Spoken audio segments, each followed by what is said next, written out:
श्री अनुराग सिंह ने विधानसभा चुनाव क्षेत्र के जमालपुर, तेतरिया, मटना आदि गांवों में जनसंपर्क किया। जनसंपर्क के दौरान सरकार की उपलब्धियां गिनाते हुए स्थानीय मतदाताओं से विकास के मुद्दे पर भाजपा को वोट देने की अपील की। इस दौरान विपक्ष पर निशाना साधते हुए उन्होंने कहा कि सपा सरकार के चुनाव क्षेत्र में विकास थम गया था। अनुराग सिंह ने कहा कि भारतीय जनता पार्टी हमेशा से विकास के मुद्दे पर चुनाव लड़ती आ रही है। इस बार भी वे विकास के मुद्दे पर ही जनता से वोट की अपील करेंगे।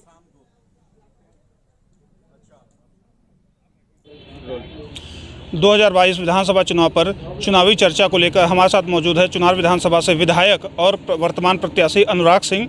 हम बात करते हैं अनुराग सिंह से कि इस बार विधानसभा चुनाव में किस मुद्दे पर अनुराग सिंह चुनार विधानसभा की जनता के बीच जाएंगे। सर, सबसे पहले आपको दोबारा टिकट मिलने की जो है ढेर सारी बधाई। सर, इस बार 2000 विधानसभा चुनाव को लेकर जो है जनता के बीच क्या मुद्दे होंगे?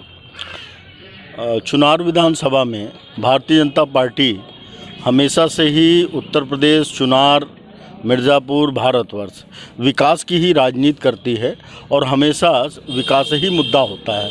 तो यहाँ पे जो विकास इतने दिनों से पूर्व के सपा सरकार में 2017 के पहले जो सपा सरकार थी, विकास चुनार का पूरी तरीके से अवरुद्ध हो चुका था।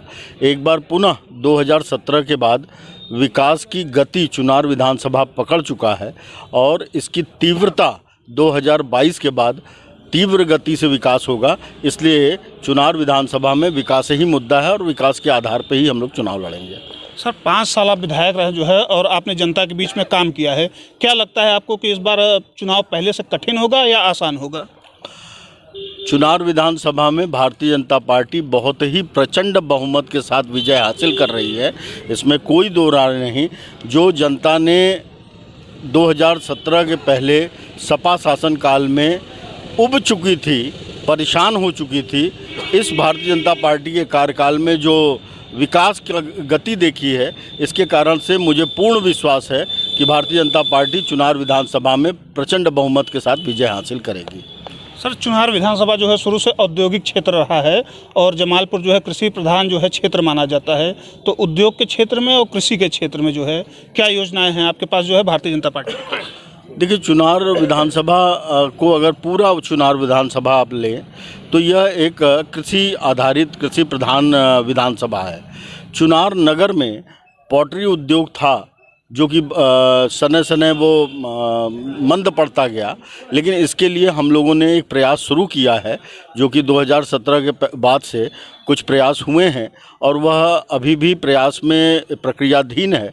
निश्चित तौर पे 22 में उसके लिए कुछ न कुछ एक हम सॉलिड कंक्लूज़न निकाल के उनके सामने रखेंगे। ये पॉटरी उद्योग के लोगों को मालूम भी है, उनके साथ में ही प्रयास हुआ था।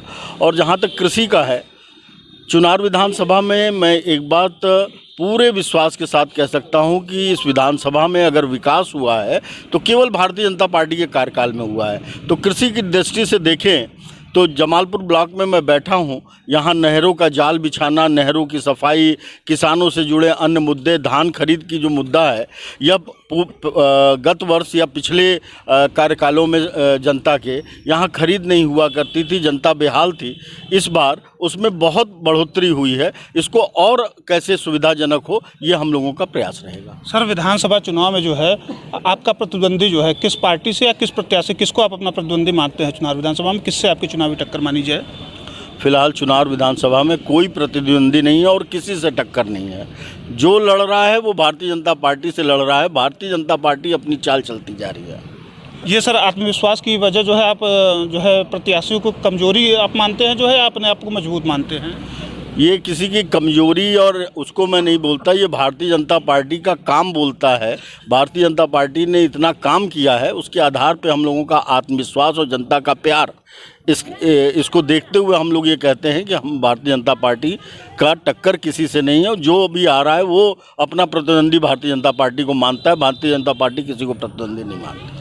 ये थे चुनार विधानसभा से प्रत्याशी और विधायक जो है अनुराग सिंह, जिन्होंने स्पष्ट रूप से कहा जो है कि वो किसी के प्रतिद्वंदी नहीं है और इस बार वे विकास के मुद्दे पर जो है चुनाव लड़ेंगे, जैसा कि पहले वो लड़ते आए हैं। मिर्ज़ापुर से अश्विनी उपाध्याय, के न्यूज़ इंडिया।